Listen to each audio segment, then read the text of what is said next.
Today is the day of the feast of the Transfiguration of Jesus the Christ.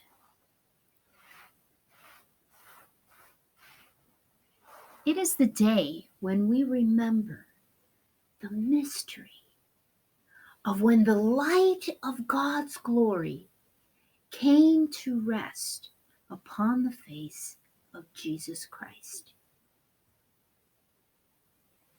And it happened like this. Jesus and his disciples had been traveling around the countryside, sharing the good news that they had been hearing from Jesus, the amazing things he had been saying about the way of the kingdom of God.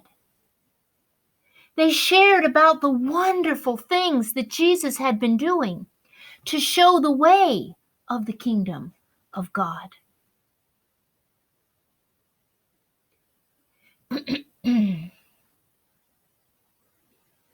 But still, there were many who did not know who Jesus really was.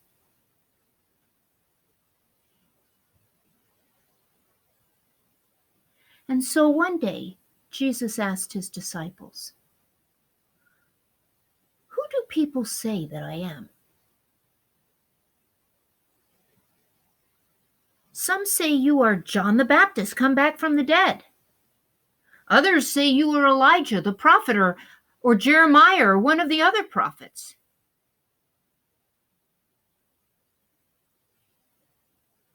"But you," Jesus said, "who do you say that I am?"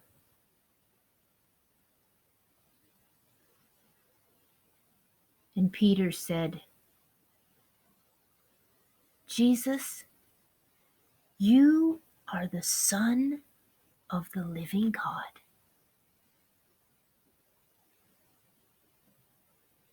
And Jesus said, "Peter, you are blessed, not because you figured this out on your own, but because my Father has shown you who I am."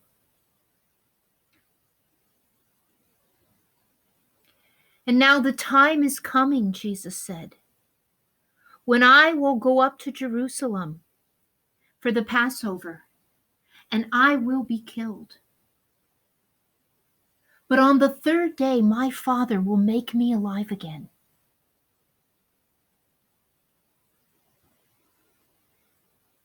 Jesus' disciples did not want to hear this. They did not believe it. They could not believe or understand that this could be the way of the Father.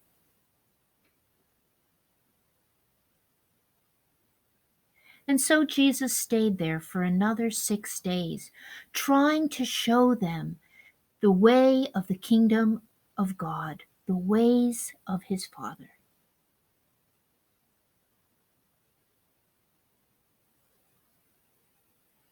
And after that, Jesus was tired and he knew he needed some time alone.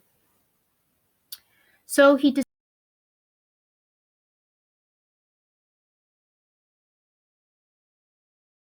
alone with his Father. And he took along with him a small group. He took Peter and James and John.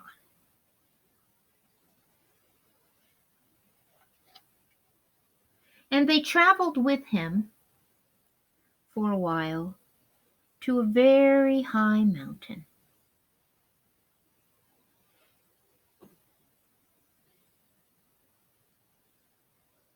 This would be a good place to go and talk to his Father.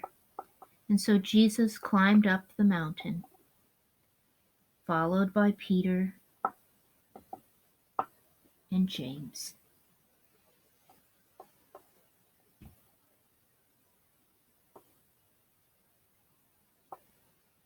and John.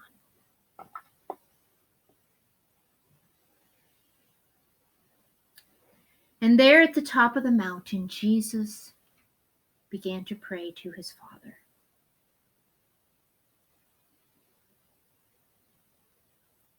And after a time, something wondrous happened. Jesus became transfigured. Right before their very eyes, his face began to change. It began to glow and gleam and shine until it was as bright as the sun itself. And then his clothes began to shine, and they became so dazzling white as the snow when the sun is shining on it, and you must close your eyes from the brightness.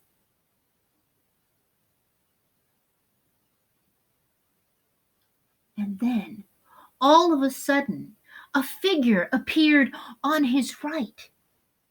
It was the prophet Elijah. And another figure came and appeared on his left. It was Moses. And Jesus began to speak to Elijah and to Moses, and they to him. And then a great cloud came and descended down from heaven and covered them. And a voice spoke out of the cloud and said, "Behold, this is my Son, whom I love so much, and with whom I am so pleased. Listen to him." And then the cloud rose back up to heaven. And Jesus looked, and all of the disciples had fallen to the ground, trembling in fear, shaking, so frightened.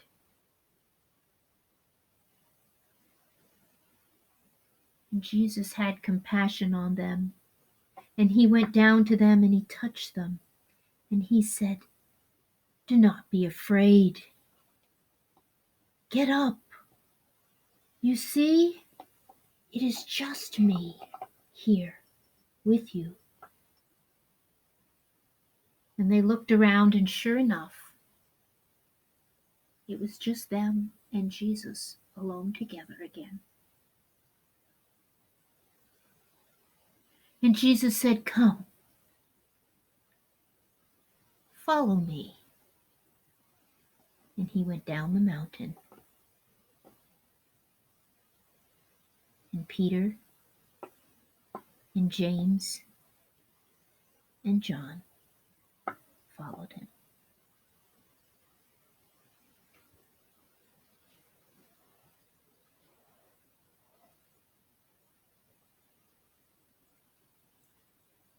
Now I wonder, what part of this story did you like the best?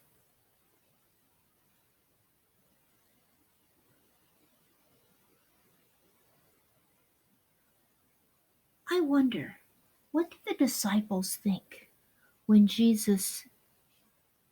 Peter said to Jesus, "Jesus, you are the Son of the living God"? I wonder how they felt.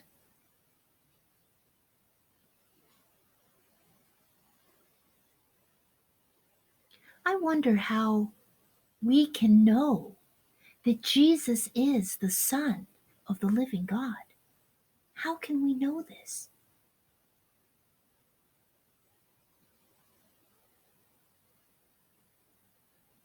I wonder if any part of this story reminds you of another Bible story you've heard.